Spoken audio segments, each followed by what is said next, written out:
এই ভিডিওতে আপনারা দেখতে পাবেন hotel Galaxy beach resort Mandarmani.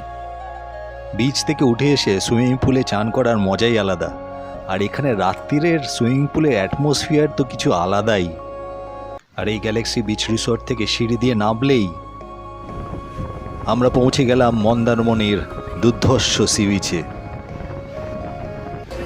দেখে নেব বিচিত্রপুর কতটা বিচিত্র, আর বাগুড়ান জলপাইয়ের অসাধারণ এই বিচ।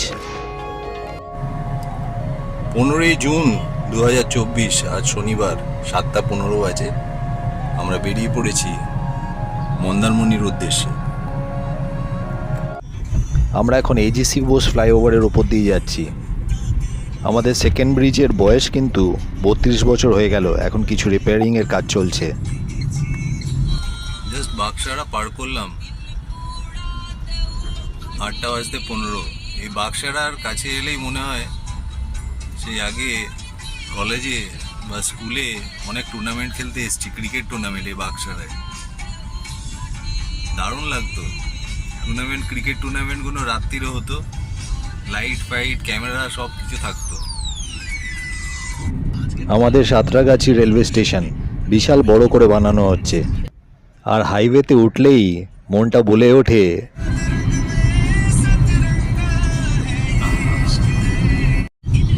দুলাওয়ার টোল পেরিয়ে মনে হয় টোলে 130 টাকা নিল। কোলাঘাটের দিকে হচ্ছি। সামনে গাড়িতে কি লেখা আছে দেখুন, मालिक का गाड़ी ड्राइवर का पसीना, रोड में चलती है तो लगती है हसीना। এই হাত কিন্তু গ্যাংটক ফেরত হাত, খুব স্টেডি। চেন্নাই কলকাতা হাইওয়ে দিয়ে এখন কোলাঘাটের দিকে যাচ্ছি। রাস্তা মোটামুটি ফাঁকাই পাচ্ছি। এই হাইওয়েতে জ্যাম হলে না মাথাটা খুব গরম হয়ে যায়। ফাঁকা রাস্তা থাকবে, গান বাজবে, উফ। এইমাত্র বাগনান ছাড়ালাম, বাড়ি থেকে ফুল চার্জ করে বেরিয়েছিলাম। এখন 75% চার্জ, আর রেঞ্জ দেখাচ্ছে 144। সামনে 20 কিলোমিটারে শেরে পাঞ্জাবে চার্জিং স্টেশন আছে, ওইখানে আমরা ফুল চার্জ দিয়ে নেব। এই রাস্তা দিয়ে পুরী যেতে হবে। 437 কিলোমিটার দেখাচ্ছে এখান থেকে। আমরা কোলাঘাটের কাছাকাছি বাঁদিকে ঢুকে যাব, শেরে বেঙ্গল, আর 13 মিনিটে পৌঁছে যাব। এখানে গিয়ে ব্রেকফাস্ট করবো আর গাড়িও চার্জ দেবো। কোলাঘাট পার করছি এখন।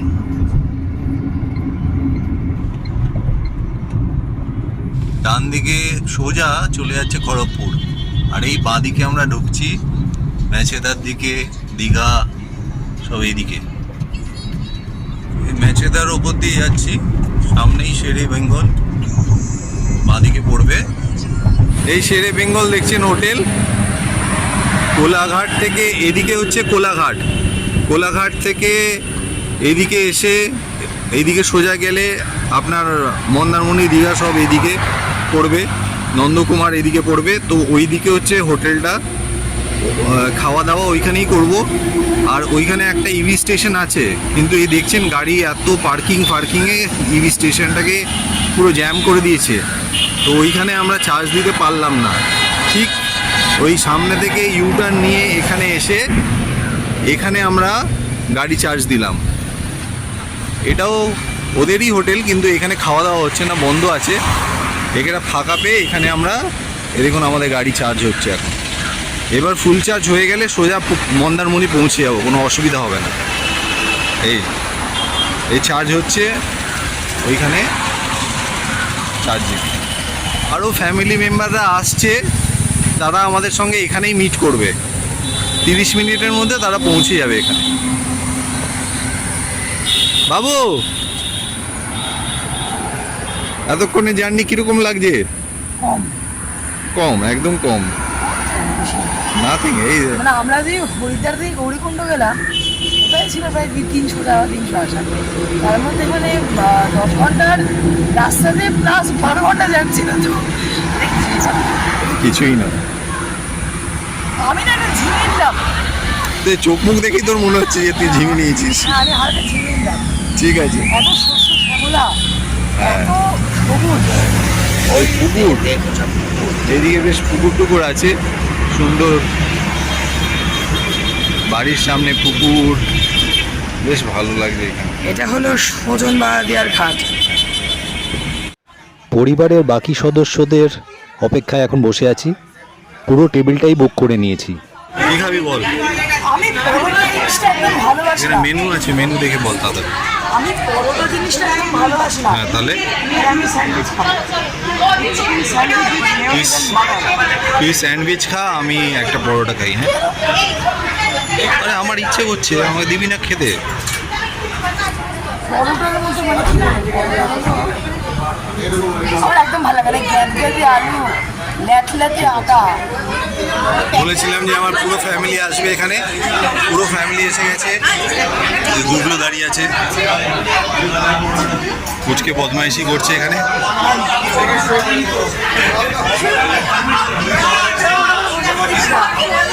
পরোটাটা ভালো,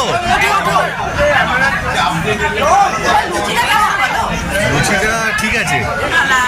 একজন ধোসা খেয়েছে, আমি লুচি তরকারি খেয়েছি, আর বাকি সব পরোটা খাচ্ছে। এবার লস্যি আর চা আছে।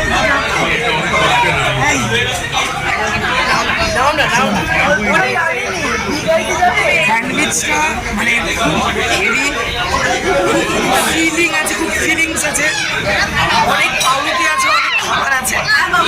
স্যান্ডউইচটা কিরকম? স্যান্ডউইচটা কিরকম ছিল? আর ওই দাদা দাঁড়িয়েছে, দাদা কিন্তু আছে খাই না। আর আমি উঠছি বাবা, ছেলে আমার। দুটো এদিকে, একটা এদিকে, একটা ওইদিকে। এখানে দুটো চার্জার, একটা এই পারে একটা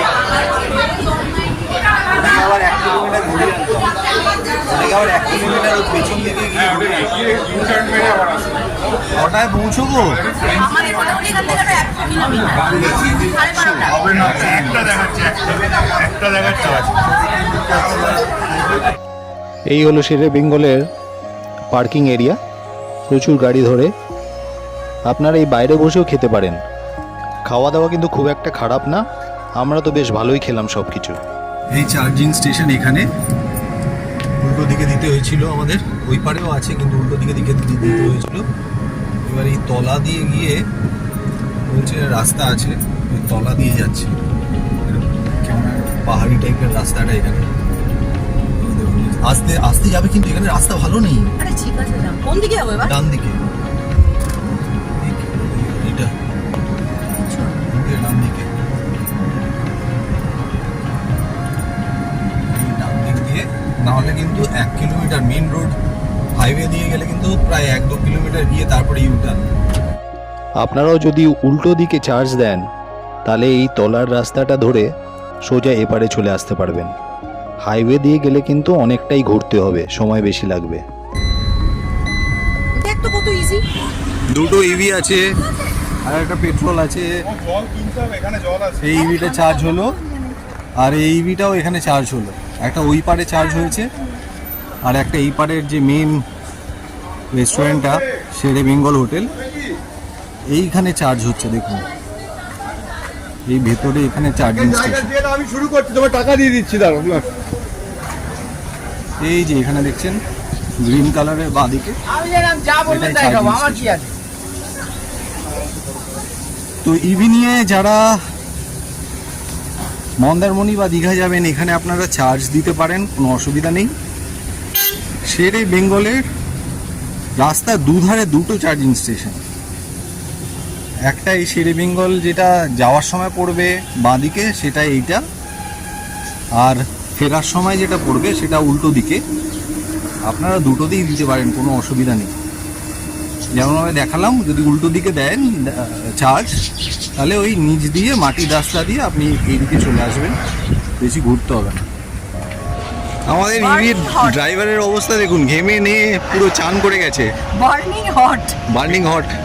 আচ্ছা, আমাদের দুটো ইভি আর এই গাড়ি আর একটা পেট্রোলের গাড়ি যাচ্ছে, মেজদা যাচ্ছে, নিয়ে 3টে গাড়ি যাচ্ছে। এখান থেকে আর এক্স্যাক্টলি 100 কিলোমিটার, কতক্ষণ লাগবে? মোটামুটি 3.5 ঘন্টা দেখাচ্ছে। 3 ঘন্টা লাগবে, রাস্তা ফাঁকাই দেখাচ্ছে। আমরা এই 1:30 নাগাদ পৌঁছবো আশা করি, আর যদি বেশি দেরি না করে। এখানে আমরা 1 ঘন্টা 1:30 নাগাদ পৌঁছে যাবো, তারপরে লাঞ্চ ফাঞ্চ করা যাবে। চলো বেরোনো যাক। হ্যাঁ ইভি চার্জ হয়ে গেছে। হ্যাঁ, দুটো ইভি আগেই বললাম চার্জ হয়ে গেছে, পেট্রোলও ভরে নেওয়া হয়েছে। মেয়েরা একটু শপিং টপিং করছে, ওইটাতে ঢুকেছে, স্ন্যাক্সে সবাই ঢুকে যে কেনাকাটা করছে, টফি ফফি এসব নিচ্ছে। আরে চল, বিকেল হয়ে যাবে পৌঁছোতে, তো নাহলে বিকেল হয়ে যাবে পৌঁছোতে। এখন 100 কিলোমিটার। এই যে শপিং করছিল, এই পুচকে শপিং করতে ঢুকে গেছে, টফি ফফি কিনে নিল সব।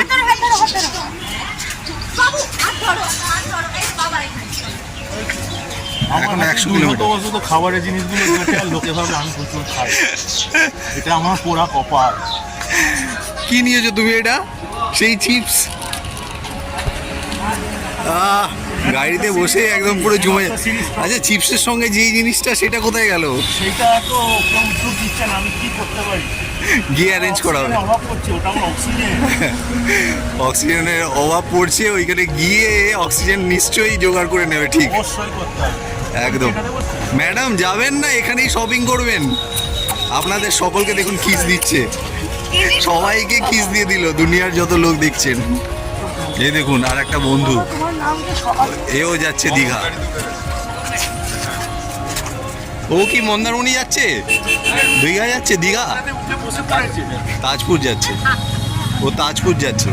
আমরা গাড়ি ফুল চার্জ দিয়ে দিয়েছি, এখন 98% চার্জ, আর রেঞ্জ দেখাচ্ছে 204। আমাদের কিন্তু এসি চলছে। বাইরে এখান থেকে যেই হোটেলে আমরা উঠবো সেটা 100 কিলোমিটার মন্দারমণি, তো কোনো অসুবিধা হবে না। বাইরে এত গরম, লেখা আছে 41 ডিগ্রি, কিন্তু ফিলস লাইক 51 ডিগ্রি। আমরা সবাই আস্তে আস্তে গলে যাচ্ছি, আমাদেরকেও বাঁচান। আমরা বলে গলে সব মাটিতে পড়তে পড়তে যাচ্ছি একে একে। কোলাঘাট হলদিয়া NH 116। এখন আমরা এই টোল প্লাজায় দাঁড়িয়ে আছি, সোনাপেটিয়া টোল প্লাজা। রাস্তাটা শুধু দেখুন একবার। হ্যাঁ দেখছি তো, এই পথ যদি না শেষ হয়। টার্নিং আছে, সাবধান। পথ যদি না শেষ হয়ে পড়ে, টার্নিং এ জোরে চালাচ্ছে, কিন্তু সোজা চলে যাবো ওই পারে। এই এরকম আওয়াজ হচ্ছে কেন? টাকার টাকার করে। এখানে একটা সিগন্যাল আছে। এই জায়গাটার নাম খঞ্জি। এই নন্দকুমার পৌঁছে গেছি, এখান থেকে ডান দিক নিয়ে সোজা বেরোতে হবে।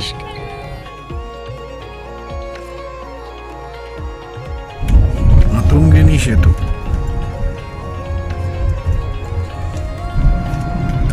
মন্দারমণি দীঘা যেতে গেলে কিন্তু এই ব্রিজগুলো পড়বে, বেশ সুন্দর করেছে ব্রিজগুলো। এখন আমরা এখন আগের বার যাচ্ছিলাম, তখন ওই নিচ দিয়েই পাঠাচ্ছিল।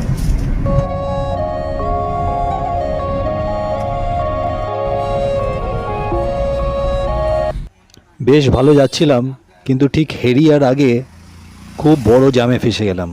এ কি রোজ জাম থাকে এরকম? রোজ জাম থাকে এরকম? শনিবার রোববার এই সব দীঘার আছে, প্রাইভেট তো বেশি জাম করে, ওভারটেক করে করে ওভারটেক করে করে সব জাম করে দিচ্ছে। এদিকে চেপে যাচ্ছে, ওদিক থেকে গাড়ি বেরোতে পারছে না। ওই তো বাস তো দাঁড়িয়ে আছে বেকার। এই 40 কিলোমিটার হবে না? 50।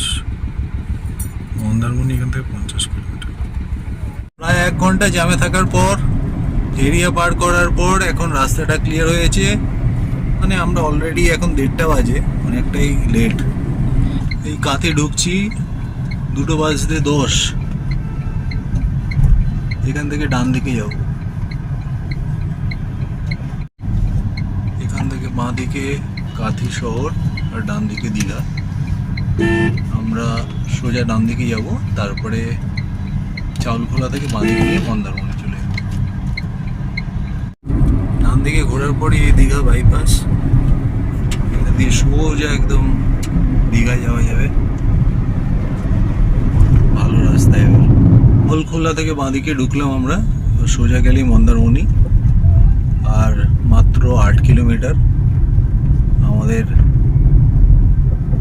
গ্যালাক্সি রিসোর্টে বুক করা আছে, সেখানে গিয়ে উঠবো।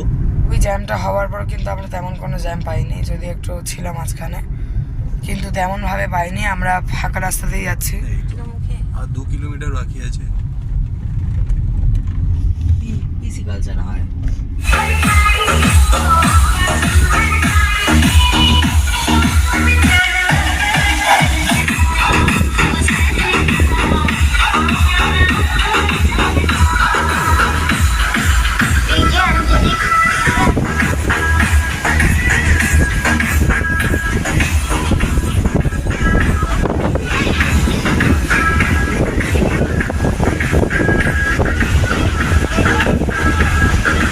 কখন পৌঁছলি?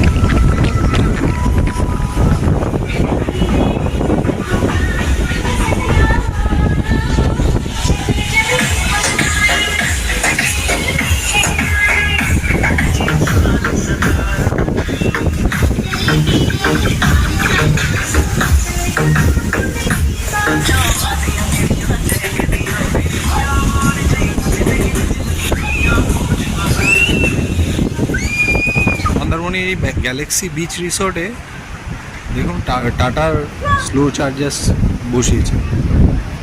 যেহেতু এইটা আছে সেই জন্য আমরা এসেই চার্জ দিয়ে দিয়েছি গাড়িটাকে। এখানে আমাদের ইভি গাড়ি চার্জ হচ্ছে, এখন স্লো চার্জিং হচ্ছে, সময় নেই, কোনো অসুবিধা নেই। এই রিসোর্টটায় থাকার এটাই মজা।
কেউ কেমন লাগছে?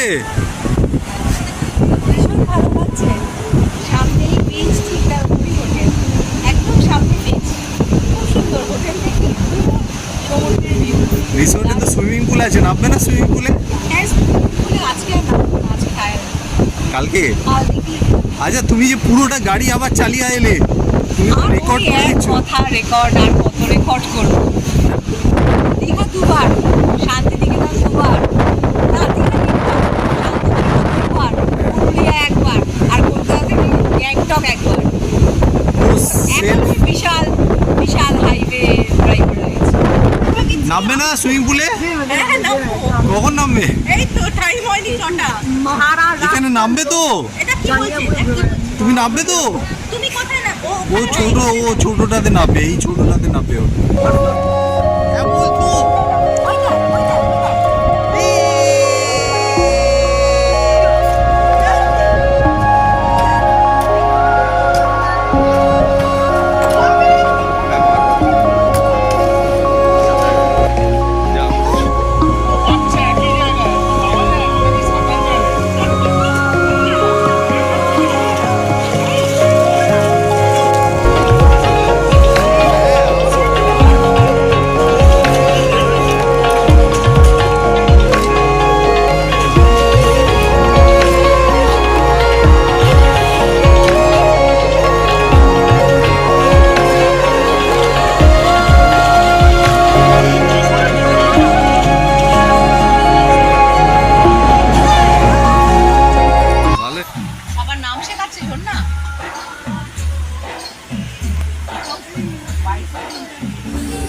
আমাদের সেই তাহার নাম নিরঞ্জন। দুইটি পাড়ায় বড়ই কাছাকাছি, মাঝে শুধু একটি মাছের ফাঁক। তাদের বনের অনেক মধুমাছি, নদীর বনে মাঠে মধুর চাষ। তাদের ঘাটে পূজার জবামালা ভেসে আসে মোদের বাঁধা ঘাটে। তাদের পাড়ার ফুলের ডালা বেচতে আসে মোদের পাড়ার হাটে। আমাদের এই গ্রামের নামটি খঞ্জনা, আমাদের এই নদীর নামটি খঞ্জনা। আমার নাম তো জানি গায়ে পাঁচজনে, আমাদের সেই তাহার নামটি অঞ্জনা। সকাল সকাল ঘুম ভাঙার একটা অভ্যেস আছে। যেখানেই বেড়াতে যাই না কেন সকালে আমার ঘুম ভাঙবেই। দেখতে এলাম চার্জিংটা ঠিকমতো হচ্ছে কি না। এই যে রুমসগুলো দেখছেন, এই রুম আমরা 4টে নিয়েছিলাম, 2500 টাকা করে নিয়েছিল। আর এই ডান দিকের কটেজগুলো 3500 টাকা করে, বেশ বড় কটেজ। সারা রাত ওই মাচার ওপরে আমরা বেশ আনন্দ করেছি, গান করেছি, খাওয়া দাওয়া করেছি, দারুণ কাটলো কালকের রাতটা। আজ কিন্তু সকালবেলা প্ল্যানিং হচ্ছে বিচিত্রপুর যাওয়ার। সকাল সকাল বিচের ওপর দিয়ে হেঁটে একটু চা খেতে খেতে সমুদ্র দেখা, দারুণ। আমরা আজ বেরিয়ে যাব বিচিত্রপুর। এখানে কমপ্লিমেন্টারি ব্রেকফাস্টে দিয়েছে এই পুরি সবজি,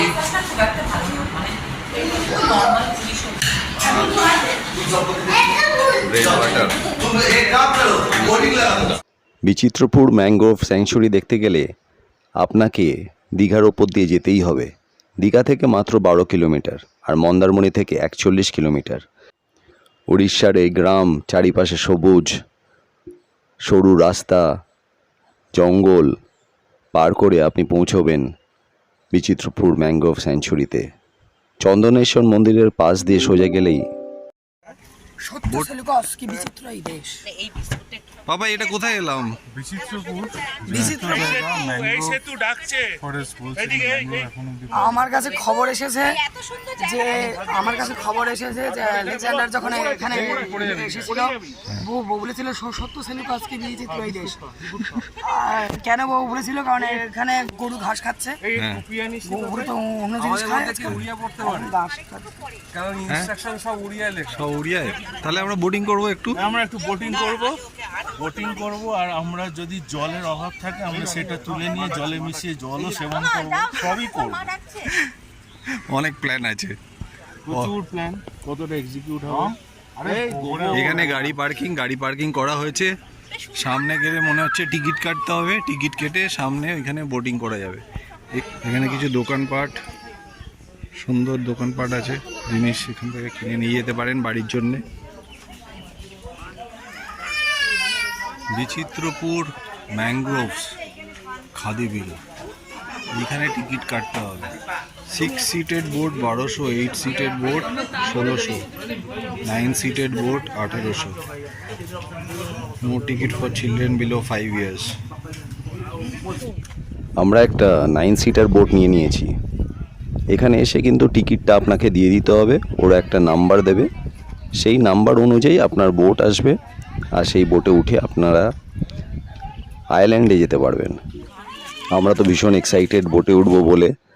তো যেখানে টিকিটটা কাটা হলো সেখান থেকে প্রায় 300 মিটার মতো হাঁটা, মাটির রাস্তা, বেশ সুন্দর লাগছে হেঁটে ওই বোটিং পয়েন্ট অবধি যেতে। যদিও খুব গরম, ফটো সেলফি তুলতে তুলতে আমরা বোটিং পয়েন্ট অবধি পৌঁছে গেলাম। বেশ মজাই লাগলো। অ্যাকচুয়ালি গ্রুপে থাকলে বোঝাই যায় না কীভাবে সময় কেটে যায়। এখানে আপনারা অসাধারণ কুলফি আর দই বড়া পেয়ে যাবেন। আমরা তো পেট পুড়ে খেয়ে নিলাম। আমরা প্রচন্ডভাবে এনজয় করছি এই ট্রিপটা।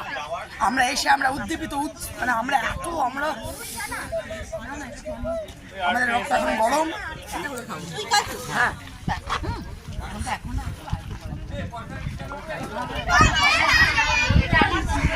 এই জায়গাটায় আগে আসিনি। না, এই আজকে সকালেই এটা আমরা জানলাম যেখানে একটা জায়গা আছে, তাও ফেসবুকে। বোটিং হবে তাও জানতাম না যে বোটিং আছে। ফেসবুকে একটা রিলসে দেখলাম যে এখানে কুনাল দেখলাম। দেখা যাক কি। প্রায় 1 ঘন্টা অপেক্ষার পর শেষমেশ আমরা একটা 9 সিটার বোট পেয়ে গেলাম। বোট খুব একটা বড় না, তবে মোটামুটি বসে যাওয়া যাচ্ছে। সুবর্ণরেখা নদীর ওপর দিয়ে আমাদের বোট ছুটে চলেছে। দুপাশে ম্যানগ্রোভ ফরেস্টে ভর্তি, আশেপাশে আইল্যান্ডও আছে অনেক। এই পথ দিয়ে যেতে যেতে আপনাদের কিন্তু সুন্দরবনের কথা মনে পড়বেই। অনেকটা মিল আছে, এটাকে উড়িষ্যার সুন্দরবনও বলা যেতে পারে। আমাদের চারিপাশটা কিন্তু অপূর্ব লাগছিল। ড্রাইভার দাদা ইঞ্জিনটা বন্ধ করে নৌকাটা আস্তে করে ঘোরাচ্ছে, কারণ মাঝে মাঝে কিন্তু নৌকায় বেশ বড় ঢেউ এসে ধাক্কা মারছিল। 10 মিনিটে পৌঁছে গেলাম আইল্যান্ডে। নৌকা থেকে ওঠা নামার সময় কিন্তু বেশ সতর্ক থাকবেন, ধীরে সুস্থে উঠবেন এবং নামবেন। বেড়াতে এসছেন, হাত পা ভাঙতে নয়। দুটো বোট যাওয়া আসা করছে, এই আমাদের দিয়ে গেল। আবার আমাদের যখন দেখা হয়ে যাবে আমরা এখানে এসে দাঁড়াবো, এখানেই বোট আসবে, বোটে উঠে ফিরে যাব। কি দেখি কোথাও বিচ ফিচ আছে কিনা দূরে একটু। এদিকটা কি আছে? কিছু নেই এদিকে। এই তো রাস্তা। যা গরম না। পৌঁছে গেলাম বিশাল এই ওয়েটল্যান্ডে। এক পাশে সুবর্ণরেখা নদী, ওই দিক দিয়ে সমুদ্রের হাওয়া আসছে। নিশ্চয়ই দূরে সমুদ্রও দেখতে পাবো আমরা। ম্যানগ্রোভ ফরেস্ট কিন্তু সব জায়গায় হয় না। ম্যানগ্রোভ ফরেস্ট হতে গেলে ইকুয়েটোরিয়াল ক্লাইমেট লাগবে, কোস্টাল লাইন লাগবে, আর নদীও লাগবে। কোস্টাল লাইন মানে সমুদ্রের ধার। বিচিত্রপুরে যে ম্যানগ্রোভ ভেজিটেশন আমরা দেখতে পাই তার মধ্যে গরান, গেওয়া এবং হেতাল এই গাছগুলো অন্যতম।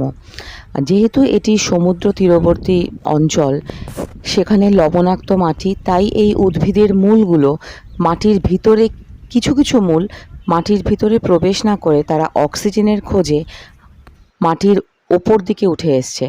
তাদেরকে শ্বাসমূল বা নিউম্যাটোফোর বলা হয়। এখানে শীতকালে এলে আপনারা কিন্তু অনেক মাইগ্রেটরি বার্ড দেখতে পাবেন, কাঁকড়া দেখতে পাবেন প্রচুর এখানে। আর কিছু ছোট অলিভ রিডলি টার্টেলও দেখতে পেতে পারেন এখানে, যেগুলো কিন্তু এন্ডেঞ্জার স্পিসিস, সেগুলো এখানে আপনি দেখতে পাবেন। কিছুটা হাঁটার পর ওই দেখুন সমুদ্র দেখা যাচ্ছে বেশ দূরে, কিন্তু জল কাছেও চলে আসে। এই গাছগুলো ঝড় বৃষ্টি সহ্য করতে পারেনি, প্রচণ্ড ঝড়ে উপড়ে পড়েছে এই বিশাল বিশাল গাছগুলো। দেখে খারাপ লাগছিল, কিন্তু এটাও একটা প্রকৃতির অঙ্গ। এখানে থাকতে চাইলে কিন্তু তার ব্যবস্থাও আছে। বিচিত্রপুর নেচার ক্যাম্পে আপনারা থাকতে পারেন। একটা ডবল বেডরুমের পার ডে ভাড়া হচ্ছে 3500 টাকা। আগেই বলেছি দীঘা থেকে মাত্র 13 কিলোমিটার, আর মন্দারমণি থেকে 41 কিলোমিটার। টোটো, অটো, গাড়ি সব কিছুই দীঘা থেকে আপনারা পেয়ে যাবেন। আর যারা ট্রেনে আসবেন তারা জলেশ্বর স্টেশনে নেবে এই বিচিত্রপুর ম্যানগ্রোভ স্যাঞ্চুরি ঘুরে দেখতে পারেন।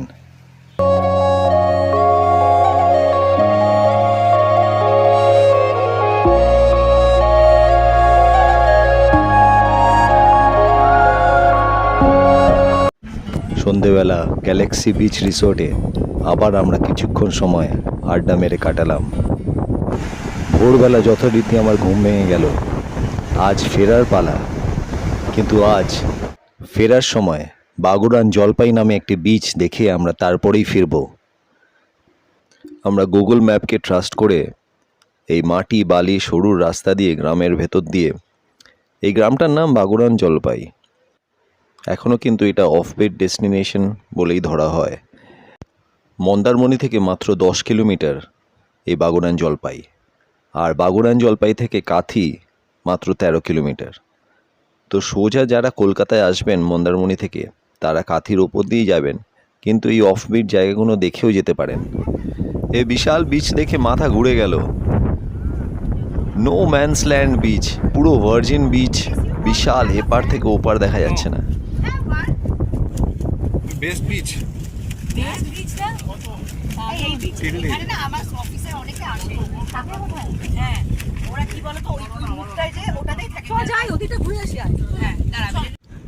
সারা সপ্তাহ কাজের পরে স্ট্রেস বাস্টার যদি কিছু হয় তাহলে এই বিচ। শুধু সমুদ্রের হাওয়া ছাড়ার কিছু না, কোনো মানুষ নেই, কোনো দোকানপাট কিচ্ছু নেই, শুধু আপনি আর এই নেচার। খালি বিচের মধ্যে হেঁটে যাবেন সারা দিন, দারুণ লাগবে। বিকেলবেলা তো যখন সূর্য অস্ত যায় তখন আরও সুন্দর লাগে নাকি। পুরো বিচ কাঁকড়ায়, লাল কাঁকড়ায় পুরো বিচ ভরে যায়, এতটাই সুন্দর। ফ্যামিলি বা অফিস কলিগদের নিয়ে এই বিচে আপনারা কিন্তু পিকনিক করতে আসতেই পারেন একদিনের জন্যে, অসাধারণ লাগবে।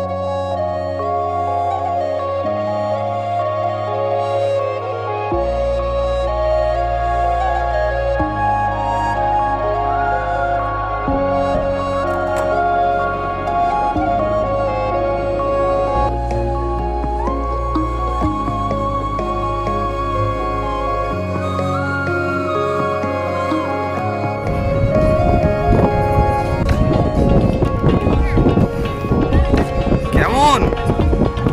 ভালো? কেমন এই বীজটা বেশ না? এই বীজটা এখনো ভার্জিন আছে যতদূর মনে হচ্ছে। লোকজনের পা পড়া শুরু করে এই সব জায়গা পুরো ক্যামেরাটা 360 ডিগ্রি ঘুরিয়ে দেখিয়ে দিচ্ছি যে আমি এখন কোথায় আছি। দেখুন দূরে কিচ্ছু দেখা যাচ্ছে না, শুধু আমি একা। কি অসাধারণ এই বিচ, সমুদ্রের ঢেউয়ের আওয়াজ পাওয়া যাচ্ছে আর হাওয়া, আর কিচ্ছু নেই। ওয়াও! বাগুড়ান জলপাই এসে সরু রাস্তা দিয়ে সোজা গেলেই কিন্তু সি বিচ, আর গাড়ি এখানে রাখতে পারবেন। মাঠ আছে গ্রামের, সেখানে রেখে দেবেন গাড়ি। সাগর নিরালয় রিসোর্ট, এই রিসোর্টে আপনারা দুপুরে খেতে পারেন, নাইট স্টেও করতে পারেন। একমাত্র রিসোর্ট এটা বাগুড়ান জলপাইয়ে।